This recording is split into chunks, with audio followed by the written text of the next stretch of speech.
My wife wants a separation. Is there ever coming back from a trial separation? My A39M, wife, 34F, have been together for almost 8 years, married for 4. Without going into a ton of background, she has lost a lot of family recently from either death or estrangement. She always has felt she has no family to turn to and is all alone. We moved states to be able to afford a house in 2021, and she hates it here since we haven't really made any friends, and her workplace is extremely toxic, adding to her stress. Before we met she wandered and was impulsive and would move on a whim. Now she feels stuck in our tiny house and living situation. She has expressed these feelings often, and while I fully support her well-being, I know I'm not always enough. We try to take trips often to escape, but I've always mentioned to her if she ever felt the need to take a solo trip when feeling impulsive, I would stay behind to care for our dogs and house. 2 weeks ago she booked a trip back to CO to visit old friends and stay alone in the mountains to grieve by herself for her losses over the past year. I was completely for it until the day before she left. I could tell something was bothering her, and when I pressed,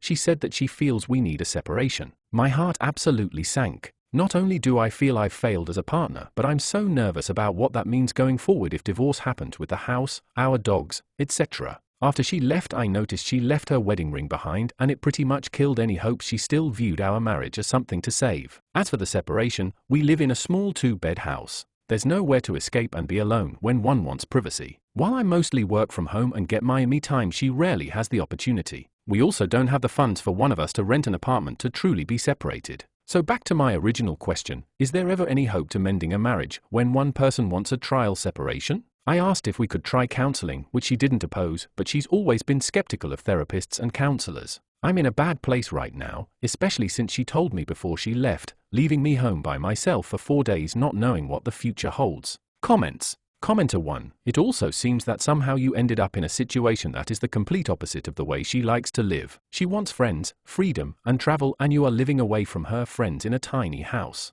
It may be that there's another person in her life. It may be that she's been telling you she's unhappy with the way that you live. You both are living for quite some time and you've come up with excuses. It might be that you just fundamentally incompatible with your lifestyles. We originally moved here because we wanted to buy a house and couldn't afford to do it where we were living. Unfortunately, that meant leaving friends behind, but hoping to make new ones. We also take several trips a year together to fill that travelage. But yes, I have been making excuses as far as her concerned because I didn't think we'd be able to financially afford a change at this time. But slowly I've been giving into the thought as I saw how unhappy she's become. Commenter 2. Are you actually in touch with her, or did she just ghost? Are all of these revelations and realizations too late, or is she still receptive to you? Leaving the ring seems kind of final.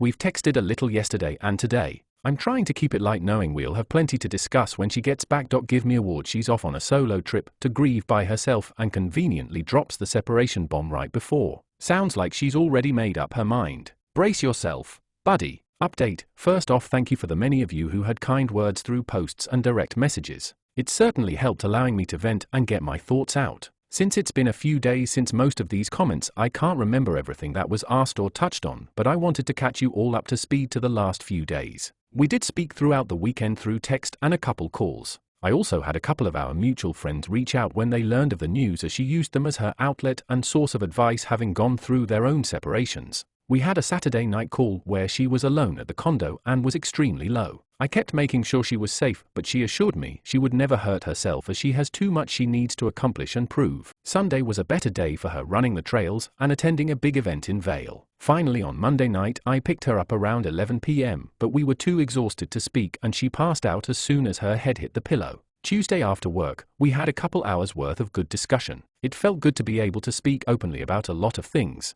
She was able to explain her motivations a little more. All her life she was told she couldn't do something or couldn't succeed. Her parents were either absent or manipulative. She feels she has something to prove by herself. I don't fully understand why she feels the need to do it on her own without her partner, and I may never understand this. She brought up codependency and how, especially after moving to Florida, we lost who we were as individuals. We do everything together since we don't have any friends here. Also, having the one car, we feel obligated to never leave without the other. I thoroughly enjoy our activities together, but I get her point. We did lose ourselves in each other, pushing aside hobbies and friends. This is something I know we need to figure out. Her plans for sure include moving back to CO, whatever that timeline looks like. She speaks of them as referring to her doing it alone and figuring out jobs and living situation. Not going to lie, this hurts hearing, but I went along with it as I'm here to be supportive. In a month, when her realtor friend returns from Valkyrie, we're going to put our house up for sale. What the next moves afterwards are, I have no idea whether I will be a part of them or not, and this scares the shit out of me. Having more flexibility at work and a support system of family, I've decided to leave for 2 weeks starting this weekend.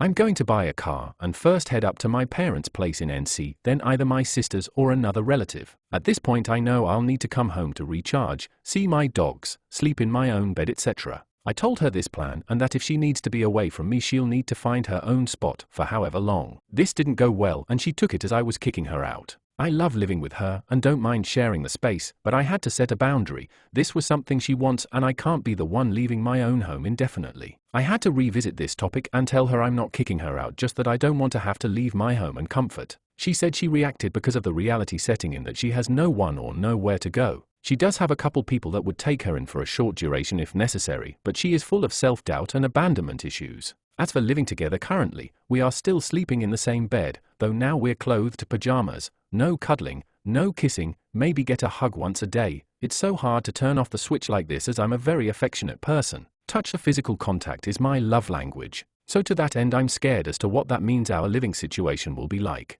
Is this healthy? Would me having a car, leaving for a couple weeks, then coming back and vowing to live separate but still interconnected lives work? Or do we need to absolutely move away from each other in order to heal? I've reached out to my organization's mental health line and got to spill my guts. They set me up with a marriage therapist. My wife, was referred to one by a coworker. We still have so much to work through. I go through highs and lows. The not sleeping thing is weighing me down though. I just hope and pray that this is something we can work through and she's able to heal however she needs without moving across the country. Best case I see is we continue to grow for our own selves until we can sell the house and move together and continue our lives back in the state we fell in love with each other. Comments. Commenter 1. It ain't coming back to what it was, dude. It's time to look out for your own best interest. I know it's not your want, but reading this really made me feel like you don't get that it's over. You don't recover from this.